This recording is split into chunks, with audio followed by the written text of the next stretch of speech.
JIRIBAM THOKLIBA IRANG ASINA MARAM OIRAGA JIRIBAM की TONGAN-TONGANBA MAPHAM HANGLIBA relief camp SINGDA All Manipur United Club Organization AMUCO POIREI LEIMAROL MEIRA PAIBI APUNBA MANIPUR All Manipur Women's Voluntary Association AMAWOVA All Manipur MEITEI PANGAL Clubs Organization AMMPAL All JIRIBAM United Clubs Association All JIRIBAM MEIRA PAIBI AMADI All Manipur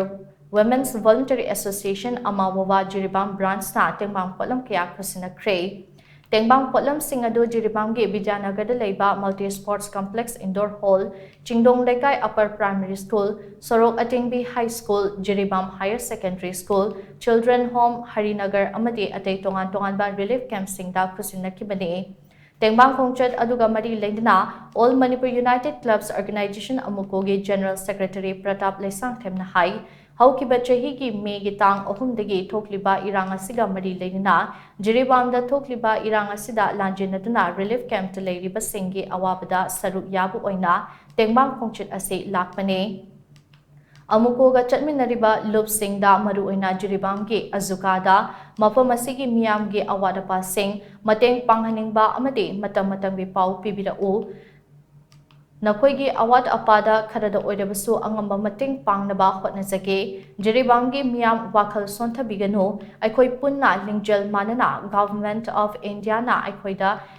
singnarakliba asidagi ngakthoknaba aikhoi punna hotnaminase amaromda JIRIBAM district ta leiramliba hospital gi fibam asi pende hospital asi district amagi thakta thambiu hainasu mahakna chief minister gi pukning chingsinki Manipur government aina appeal ama tawjari madudi jiri da laidiba akhoi medical gi kanosi se facilities e yam thina downfall oiraga leire aduna akhoi district level da akhoi district su own hai jiri se aduga district ki oiba hospital ma smaina tawida base si ma district level da pukhatbira kanda akhoi hospital se da akhoi oxygen adagi blood bank kari kra akhoi operation theater na simbal leita base atu matam da honorable chief minister na masi miyeng sangbira kanda atu da JIRIBAM da atu matam da land gi matam sida akhoi masibu ngakphoknanaba ahanba priority pibiu habisu ai thamjai makhoi political gi makhoi gi oiba firep oigani aduga makhoi gi rajniti gi oiba wakhalon duga akhoi amuko gadi lapna leinai haitare adugu makoina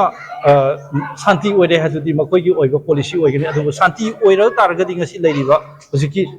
pibam jibu leigadrana sidi adum prajana adum lepsasano akhoi amuko gumna akhoi adugi kanodu paningi hai haijana